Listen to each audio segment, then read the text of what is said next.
नाज़रीन अस्सलाम वालेकुम। खबरनामे में आपका खैर मकदम है। सबसे पहले नजर डालते हैं सुर्खियों पर। तेलंगाना बलदियात व कॉरपोरेशन बिल 2019 असेंबली में मंजूर। बदउनवानियों से पाक इंतजामिया चलाने सख्त कवानीन। 75 गज अराजी पर मंजूरी के बगैर मकान तामीर की सहूलत। असेंबली में वजीर आला का खिताब। टैक्स पर आयद किए जाने वाले सूद को खत्म करने मजलिस का मुतालबा। दीगर मसाइल पर हुकूमत को दिलाई तवज्जे। शहर के अरकान असेंबली के साथ इजलास तलब करने और बजट जारी करने वजीर आला का तयक़ुन।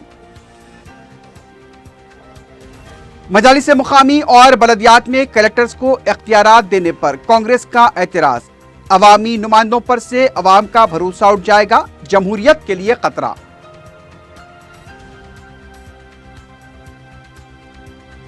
मॉब लिंचिंग वाकया से निपटने के लिए कानून बनाया जाए। लोकसभा में बैरिस्टर ओवैसी का मुतालबा।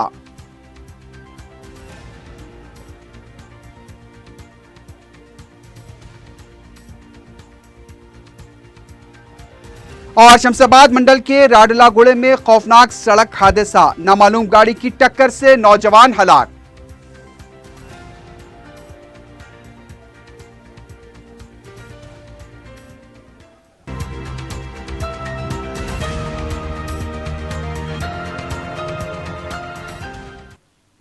सुर्खियां आपने देखी, बढ़ते हैं खबरों की तफसील की जानिब।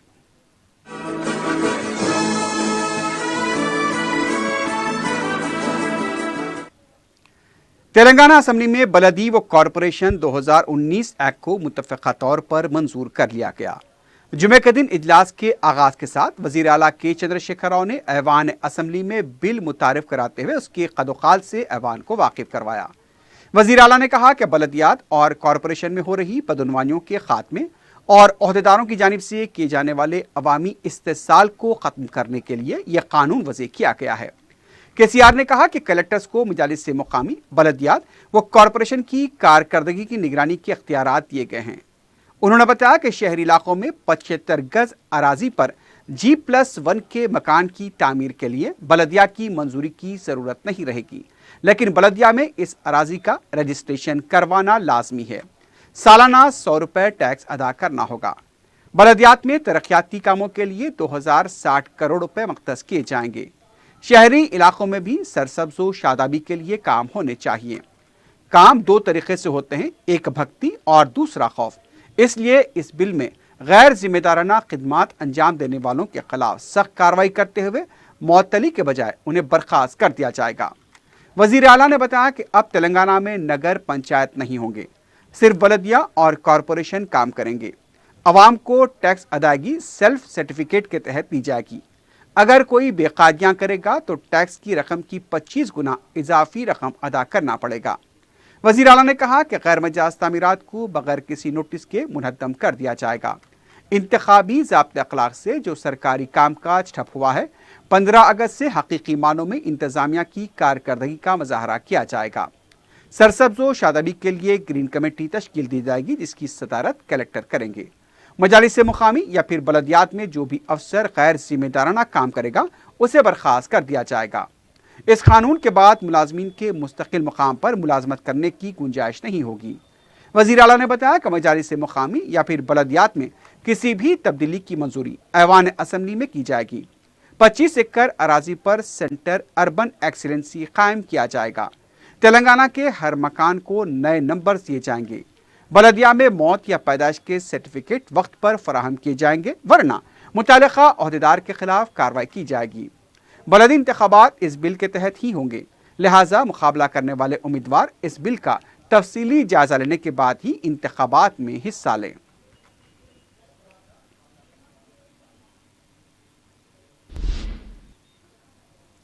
तेलंगाना असेंबली के 2 रोज़ा खुसूसी इजलास के दौरान जुमे के दिन मजलिस के रुकन असेंबली जाफर हुसैन मेराज ने अजीम तर बल्दिया हैदराबाद के कई मसाइल पर हुकूमत को तवज्जो दिलाई। जाफर हुसैन मेराज ने कहा कि अजीम तर बल्दिया हैदराबाद को फंड्स फराहम करने की ज़रूरत है। उनका कहना था कि शामिरपेट और चौटप्पुल में ज़खायर आब का ऐलान किया गया था, लेकिन अभी तक इस सिलसिले में पेशरफ नहीं हुई। शहर में पानी की किल्लत पाई जाती है, 2 दिन में एक बार पानी सरबराह हो रहा है। उनका कहना था कि गोदावरी से भी हैदराबाद को पानी की सरबराही यकीनी बनानी चाहिए। जाफर हुसैन मेराज ने डबल बेडरूम मकानात की स्कीम में हो रही ताखीर पर भी हुकूमत को तवज्जो दिलाई। उन्होंने मुतालबा किया कि अजीम तर बल्दिया हैदराबाद में जायदाद टैक्स पर आयद होने वाले जुर्माने को माफ किया जाए। मैं ये ख्वाहिश करना चाहता हूँ चीफ मिनिस्टर साहब को कि आज हमारे को बेइंतहा पानी का शॉर्टेज है। 2 दिन में एक मर्तबा कई एरिया के अंदर बिल्कुल पानी कम आ रहा है। जैसा ड्रिंकिंग वाटर के लिए आज हमारे पास कृष्णा, गोदावरी, सिंगूर, हिमायत सागर और उस्मान सागर से हमको पानी आता था, मगर ख़ास तौर से ओल्ड सिटी के लिए और मेरे अपने हलके के लिए कृष्णा वाटर से पानी आ रहा है। तो जहाँ कृष्णा वाटर से पानी आ रहा है, अगर कृष्णा वाटर ब्रेकडाउन हो जाता है तो पानी हमको बराबर नहीं मिलता है। तो मैं चीफ मिनिस्टर साहब से ये रिक्वेस्ट करना चाहता हूँ कि गोदावरी से भी हमको पानी दीजिए। और ख़ास आज बारिश की कमी की तरफ से आने वाले टाइम के ऊपर पानी का बड़ा प्रॉब्लम चल रहा है, तो इसके लिए चीफ मिनिस्टर साहब क्या उसके ऊपर इक़दाम उठाएंगे, ये भी उनको वाज़ी करना ज़रूरी है। मैं आपके ज़रिए से सीएम साहब से ये कहना चाहता हूँ कि यहाँ पर हमारे पास इलेक्ट्रिक के लिए सब स्टेशंस का ऐलान किया गया था। ग्रेटर हैदराबाद म्युनिसिपल कॉरपोरेशन और म्युनिसिपैलिटी के अंदर हमको नए सब स्टेशंस की ज़रूरत है ताकि पावर के अंदर कोई हमको प्रॉब्लम ना हो। एक सबसे बड़ी अच्छी स्कीम ये थी कि न सिर्फ तेलंगाना के अंदर बल्कि ग्रेटर हैदराबाद म्युनिसिपल कॉरपोरेशन के अंदर डबल बेडरूम के लिए जो सीएम साहब फाउंडेशन डाले थे, जो ऐलान किया गया था, जिसमें 3 लाख डबल बेडरूम बनाए जाएंगे। 2 lakh double bedroom greater Hyderabad municipal corporation के अंदर बनाने का वादा किया था, मगर आज वो डबल बेडरूम काफी डिले हो रहा है। आवाम हमसे पूछती है कि क्या साहब सीएम साहब ने अनाउंस किया था, मगर आज डबल बेडरूम मौजूद नहीं है। गवर्नमेंट ऑफ तेलंगाना को यह कहना चाहता हूं कि हैदराबाद हमारे लिए एक प्रेस्टिजियस है सर, तेलंगाना का कैपिटल है सर। काफी टूरिस्ट हैदराबाद को आ रहे हैं, यही सोच के आ रहे हैं कि हैदराबाद के अंदर हमको कोई, मगर आज ट्रैफिक कंजेशन इतना हो गया सर कि पूछिए मत। तो मैं ये ख्वाहिश करना चाहता हूं कि वहां पर भी आप खास तौर से तवज्जो लेते हुए नए फ्लाईओवर्स डालिए, आरओबीज डालिए और जितने भी चीज होती है और फुट ओवर ब्रिजेस भी डालिए सर। और एक अहम मसला यह है सर, आने वाला टाइम रेनी सीजन का है सर, नाले के अंदर प्रॉपर डिसिल्टिंग नहीं होती सर, जिसकी तरफ से काफ़ी लोकेलिटीज़ जो लो लेवल पे रहते हैं, जो नीचे रहते हैं, वो लोकेलिटीज़ के अंदर पानी भर जाता है सर। तो मैं आपके ज़रिए से ये कहना चाहता हूँ कि ये पोर्टफोलियो चीफ मिनिस्टर साहब का नहीं है, तो उन्होंने खास तौर से न सिर्फ नाले में डिसिल्टिंग कराना चाहिए बल्कि नाला वाइडनिंग बेइंतहा जरूरी है सर। अगर नाला प्रॉपर वाइड होगा तो ये चीज की तकलीफ नहीं आएंगी सर। और एक अहम बात यह है, ओल्ड सिटी के अंदर 4 मीनार पेडेस्ट्रियन प्रोजेक्ट बना रहे हैं सर सीपीपी के लिए। बेशक हम हुकूमत को न सिर्फ मुबारकबादी देते हैं, उसके अंदर हमारे पार्टी के फ्लोर लीडर साहब लास्ट टाइम प्रपोजल रखे थे, जो वहां पे छोटे वेंडर्स है, ठेला बंडी वाले हैं, उनको सालार्जन के ऊपर एक एडिशनल ब्रिज डाल के वहां के ऊपर पूरे ठेला बंडी वाले को अकोमोडेशन देना चाहिए सर। मगर वो काम अब तक चालू नहीं हुआ, वो काम का टेंडर भी नहीं हुआ सर। और हम आज सीपीपी कैसे हम उसको सक्सेस कर सकते हैं सर। और एक अहम मसला यह है सर कि प्रॉपर्टी टैक्स के अंदर सर पुराना कई लोगों को पेनाल्टी और इंटरेस्ट डाला गया है सर। तो मैं चीफ मिनिस्टर साहब से रिक्वेस्ट करना चाहता हूं, एक मर्तबा आप पेनाल्टी और इंटरेस्ट वेव ऑफ कर दो सर, लोग 100% टैक्स भर देंगे। उसके बाद आप हर चीज आज से शुरू कर रहे हैं सर, तो आज से नया शुरू करिए सर, ताकि आपको प्रॉपर्टी टैक्स भी पूरा वसूल हो जाए और गरीब आदमी को बहुत बड़ी सहूलत मिल जाएगी सर। वज़ीर आला के चंद्रशेखर राव ने कहा कि बलदिया के टैक्स पर जो जुर्माने आयद किए जा रहे हैं उस पर नजरसानी की जाएगी। वज़ीर आला ने कहा कि शहर के अरकान असम्बली के साथ एक इजलास मुनक्किद किया जाएगा, जिसमें शहर के मसाइल का जायजा लिया जाएगा।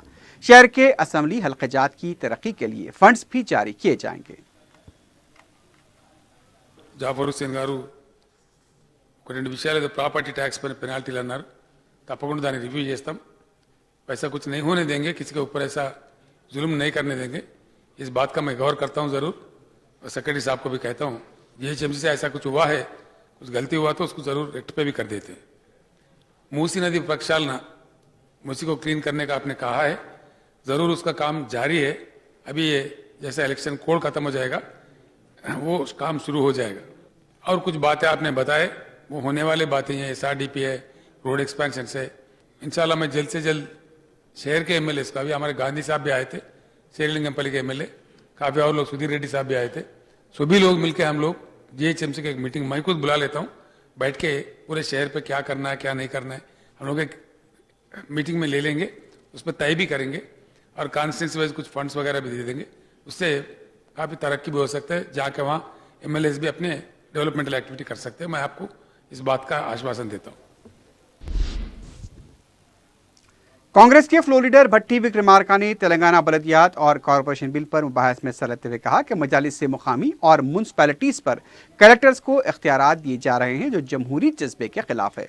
उनका कहना था कि इस तरह के कानून से ये वाज़ेह हो रहा है कि अवामी नुमाइंदे बेकार हैं, वो खिदमात बराबर अंजाम नहीं दे रहे हैं। जिस तरह असम्बली के इख्तियारात हैं उसी तरह लोकल बॉडीज के कौंसिल के भी इख्तियारात हैं। उनके मामलात पर फैसला करने का हक उन्हें होना चाहिए। मजालिस मकामी और लोकल बॉडीज कलेक्टर्स की मदाखलत से ग्राम स्वराज का जज्बा पूरा नहीं होगा। आर्टिकल 73 और 74 के तहत अराजियात को तकसीम किया गया था। इस बिल के जरिए दोबारा इख्तियारात को मरकजी बनाया जा रहा है। उन्होंने कहा कि इस बिल में पसमानदा तबकात के तहफ़्फ़ुज़ात का कोई जिक्र नहीं किया गया, जबकि सुप्रीम कोर्ट के फैसले के मुताबिक अगर हुकूमत आबादी के तनासुब के तहत तहफ़्फ़ुज़ात फराहम करना चाहती है तो उसकी तफसीलात पेश करे, लेकिन हुकूमत ने इस मामले में अदम संजीदगी का मुजाहरा किया है।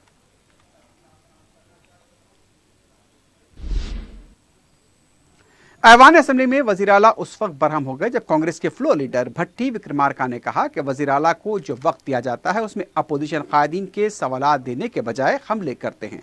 इस पर वज़ीर आला ने कहा कि उन पर हुक्म चलाने की कोशिश न करें। वज़ीर आला को ऐवान में किस तरह बातचीत करना चाहिए उसका अख्तियार किसी को नहीं है। अवाम ने 4.5 साल तक हुकूमत चलाने का उनको इख्तियार दिया है। अगर आपको बिल की मुखालिफत करनी है तो कीजिए, लेकिन उसे रोकने की कोशिश ना करें और ना ही हम पर हुक्म चलाएं।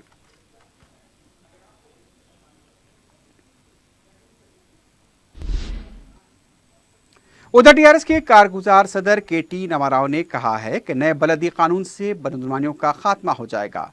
मीडिया से गैर रस्मी बात करते हुए उन्होंने कहा कि आवाम को फायदा होगा, सियासी मदाखलत के बगैर सरकारी कामकाज बेहतर अंदाज में होगा। इस नए कानून से मफादात हासिल होने में थोड़ा वक्त लगेगा। पंचायत और बलदिया कानून की तरह रेवेन्यू कानून भी वज़े किया जाएगा।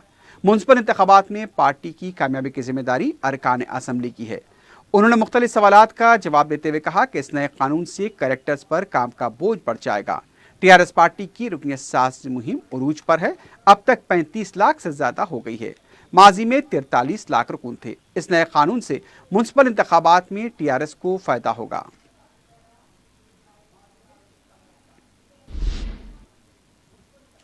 रुकन पार्लियामेंट हैदराबाद बैरिस्टर असदुद्दीन ओवैसी ने मॉब लिंचिंग यानी कि हुजूमी तशद्दुद से निपटने के लिए कानून बनाने का मुतालबा किया है। ह्यूमन राइट्स तरमीमी बिल के मुबाहस में लोकसभा में हिस्सा लेते हुए बैरिस्टर ओवैसी ने बिल की मुखालिफत की और सवाल किया कि सुप्रीम कोर्ट के अहकाम को कानून बनाया जाता है तो फिर मॉब लिंचिंग के खिलाफ क्यों कानून नहीं बनाया जाता। बैरिस्टर ओवैसी ने झारखंड में तबरेज अंसारी की हलाकत का हवाला देते हुए कहा कि रात भर सदोकोप करते हुए तबरेज को हलाक कर दिया गया। इस तरह के जराइम में मुलविस अफराद के खिलाफ सख्ती से निपटने के लिए हुकूमत को कानून बनाना चाहिए। बैरिस्टर ओवैसी ने कहा कि अक़लियतें बिलखुसूस मुसलमानों के साथ इंसानी हुकूक़ की खिलाफ वर्जी होती आ रही है। उन्होंने मुख्तलिफ आदाद शुमार का हवाला देते हुए कहा कि इनकाउंटर्सों या फिर पुलिस की तहवील में हलाकतें मुसलमानों की बड़ी तादाद इससे मुतासिर हुई है। Sir, the first point, the reason I oppose this bill is in the selection process. There's going to be a member from National Commission of OBC. Why not from the Commission of Minority Commission? The minister is here because the whole world knows that the glaring violation of human rights takes place against minorities, in minorities Muslims and scheduled caste and scheduled tribe. That should have been included. Secondly, sir, National Minority not. In the appointment of Secretary General, the Paris Principle says that Secretary General and Director of Investigation should be independent of the government. You're not following the Paris Principle. Third point, sir. Deemed members, MPs are called deemed members. Why do you want to put MPs of ruling party in the Human Rights Commission? If you want to do it, let there be an advisory capacity, sir. Fourth point, sir, annual report. When was the last time you had published annual report with the recommendations of the NHRC, how much you accepted it? Fifth point, sir, of this selection was very opaque. It is dominated by ruling party. Everyone. 7 points of human rights courts. The states have not yet formed state human rights court. That was requirement under Section 30 of Protection of Human Rights Act 1933. Sir, recommendation of NHRC should be binding. It should be given biting powers. Let them be given powers to perform judicial and quasi-judicial. Let them sit in appeal or review. That is not being done. Sir, 8 point, investigating officers. The Paris principle clearly said that police officers, if they come from Telangana and if there is human rights violation in Telangana, he belongs to the same cadre. What kind of investigation he'll do, sir? 9, sir, we signed the UN Convention Against Torture and other cruel human degrading treatment on 97. We have not yet ratified it, because had we ratified it, despite Law Commission headed by B.S. Chauhan submitting a report, if we had ratified it, we would have amended Indian Evidence Act, because the police is now the holy cow. No government will go against police. Even if I, fortunately or unfortunately, become the Prime Minister, I will not go against the police. Because police is the holy cow, we cannot survive without police. You have to ratify this UN Convention Against Torture and other cruel. The Honorable Finance Minister sitting here, sir. I want to warn the government, be careful with US. Because the US Freedom Report now has become an annual affair. It has become an annual affair. I don't want the US to interfere in our country matters. To hell with them, they have no right to poke their nose. But they are deliberately putting that report, it's going to be an annual affair. So the responsibility lies more with the government to control their elements. Sir, encounter killings, sir. Encounter killings, NHRC says, in 15-16, 179, 16-17, 169, 17-18, 155. Majority are lower caste and Muslims. Custodial, police custody, sir. 145, 16-17, 136, 18-19, sir. Sir, judicial custody, I'm concluding. So, judicial custody, in 18-19, 1,797 died judicial custody. So that is why I say that this is very important. And lastly, sir, mob lynching. The number is right. The Honorable Home Minister is here. मैं उनसे पूछना चाहता हूं, sir, पिछले साल supreme court ने सरकार से कहा कि एक मॉब लिंचिंग पर कानून बनाइए. आप क्यों नहीं बनाते सर? आप तो सुप्रीम कोर्ट के हर ऑर्डर को कानून बनाते हैं, क्यों नहीं बनाते? आज बिहार में हुआ सर, और सर आखिर में तबरेज अंसारी को मारा गया. सर तबरेज अंसारी का आप देखिए मुल्क में कितनी हेट्रेड है मुसलमानों के खिलाफ. मैं कह रहा हूं, खत्म कर रहा हूं सर. मारने वाले रात भर मारे, पुलिस लेकर जाके दवा अस्पताल वाले नहीं देखते, जुडिशियल कस्टडी वहां नहीं देखते. सर जब संजीव भट्ट को 18 साल के बाद सजा हो सकती, हम उम्मीद करते कि झारखंड की सरकार भी उन तमाम पुलिस अफसर को, उन जुडिशियल अफसर सजा देगी. मॉब लिंचिंग के खिलाफ कानून बनाइए सर, वरना जो लोग खड़े हो चुके हैं, और मैं होम मिनिस्टर से कहना चाह रहा हूं कि आपको बैन करना पड़ेगा इन लोगों को. आपने फ्रैंकेनस्टाइन को खड़ा, सर खत्म कर दीजिए सर, प्लीज सर खत्म कर दीजिए, आधा मिनट सर. मैं आपके जरिए से होम मिनिस्टर साहब से कहूंगा कि एक फ्रैंकेनस्टाइन खड़ा हुआ है, आपको किसी ना किसी ऑर्गेनाइजेशन को बैन करना पड़ेगा. अगर आप नहीं करेंगे तो याद रखिए ये आपको नुकसान पहुंचाएंगे. आज 302 है, मगर कल नुकसान पहुंचाएंगे देश को और आपको. Thank you sir. Komti Reddy brothers की बीजेपी में शमूलियत की खबर से टीआरएस खौफजदा हो चुकी है. मीडिया से गैररस्मी बात करते हुए कोमटी रेड्डी राजगोपाल रेड्डी ने कहा कि जैसे ही कायदीन बीजेपी में शामिल होंगे, बीजेपी मजबूत होगी. उनका कहना था कि बहुत जल्द रुकने पार्लियामेंट कोमटी रेड्डी वेंकट रेड्डी भी बीजेपी में शामिल हो जाएंगे. उनका कहना था कि अगर वो बीजेपी में शामिल भी होंगे तो वो असेंबली की रुकनियत से इस्तीफा नहीं देंगे. कांग्रेस एक्सपायरी दवा की तरह हो चुकी है, अब वह डूबती कश्ती है. अगर मुझ जैसा कायद भी उसमें रहा तो मुझे भी डूबने से कोई नहीं बचा सकता. तेलंगाना में बीजेपी ही मुतबादिल जमात है.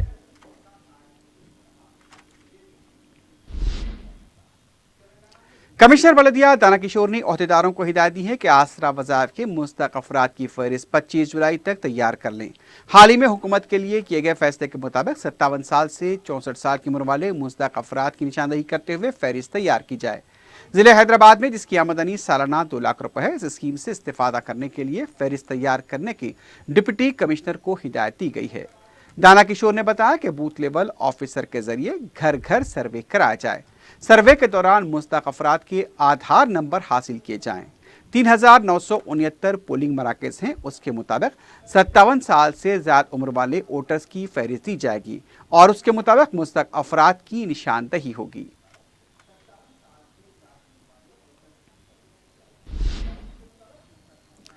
वक्फ बोर्ड की मुबैना लापरवाही से एक और जायदाद को फरोख्त किए जाने का इंकशाफ हुआ है। तफसीलात के मुताबिक बेगम बाजार फील खाने में दरगाह हजरत धमाल शाह की दरगाह के पास वक्फ बोर्ड की 8 मलगियां हैं। मलगियों के किराएदारों ने बताया कि वो 30-35 साल से इन मलगियों के किराएदार हैं और वक्फ बोर्ड को किराया भी अदा किया जा रहा है, लेकिन अब उन्हें पता चला कि इन मलगियों को फरोख्त कर दिया गया और अदालत से उन्हें नोटिस मौसूल हुई है। जब वो इस सिलसिले में वक्फ बोर्ड पहुंचे तो वहां कोई भी जवाब देने वाला मौजूद नहीं था। सदरनशीन वक्फ बोर्ड वक्फ जायदादों के तहफ़्फ़ुज़ को लेकर बड़ी बड़े दावे और बातें करते हैं, लेकिन उनके नाक के नीचे वक्फ जायदाद की फरोख्त का इंकशाफ हुआ है। सदरनशीन वक्फ बोर्ड CEO को इस सिलसिले में फौरी कार्रवाई करने की जरूरत है।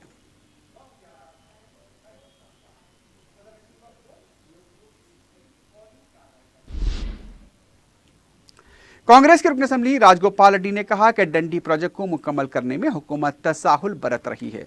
वज़ीर आला से सिलसिले में नुमाइंदगी के बाद मीडिया से बात करते हुए उन्होंने कहा कि वज़ीर आला ने खुद ऐवान असेंबली में इस प्रोजेक्ट को 3 साल में मुकम्मल करने का वादा किया था, लेकिन अब तक प्रोजेक्ट से मुतासिर होने वाले अवाम को मुआवजा तक नहीं दिया गया। उनका कहना था कि भट्टी विक्रमार्का पर वज़ीर आला की बरहमी मुनासिब नहीं है। अपोजिशन कायदीन को बात का जवाब देने की ज़रूरत है।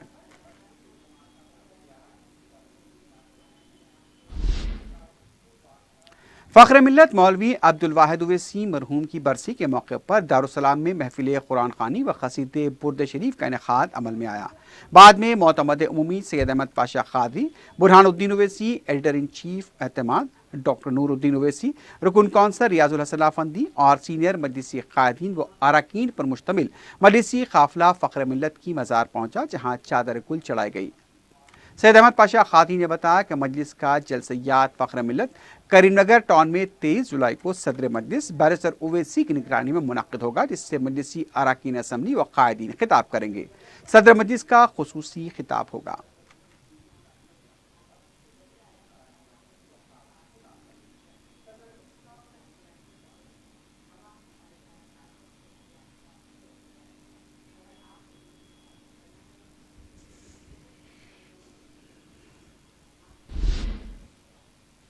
लाल दरवाजा महान काली मंदिर में बोनालू त्यौहार का आगाज हुआ। कमिश्नर बल्दिया दाना किशोर और पुलिस कमिश्नर अंजनी कुमार ने इस मौके पर मंदिर पहुंचकर खुसूसी पूजा की। दोनों ओहदेदारों ने मंदिर के पास सिक्योरिटी और सड़कों की मरम्मत के कामों का भी जायजा लिया।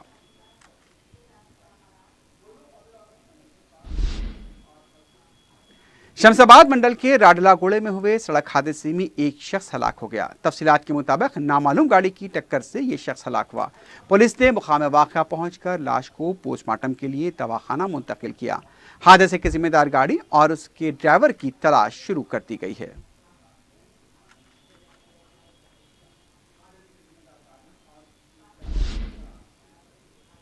उपल के धर्मपुरी कॉलोनी में 2 नौजवानों पर कातिलाना हमले का वाकया पेश आया है। तफसीलात के मुताबिक 28 साला चिरंजीवी और 17 साला तरुण पर दयाकर ने दनाती से हमला कर दिया। चिरंजीवी और तरुण को जख्मी हालत में दवाखाना मुंतकिल किया गया। चिरंजीवी की हालत नाजुक बताई गई है। मालूम हुआ है कि नशे की हालत में ये झगड़ा हुआ था। पुलिस ने केस दर्ज कर दिया है। मजीद तहकीकात जारी हैं।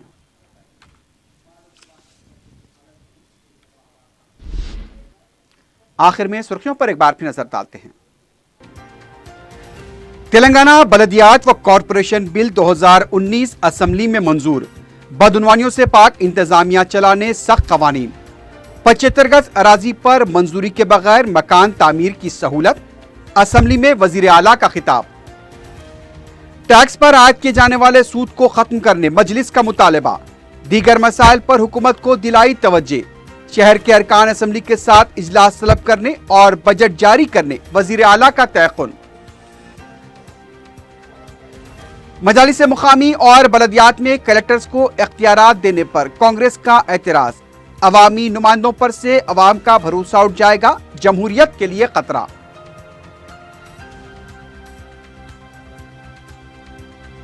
मॉब लिंचिंग वाकया से निपटने के लिए कानून बनाया जाए। लोकसभा में बैरिस्टर ओवैसी का मुतालबा।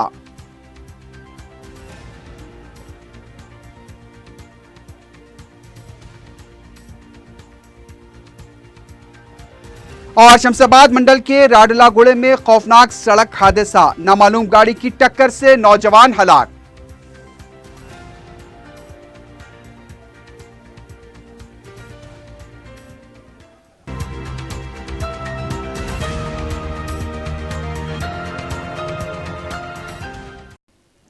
इसी के साथ ही खबरनामा अख्ताम को पहुंचता है। अल्लाह हाफ़िज़।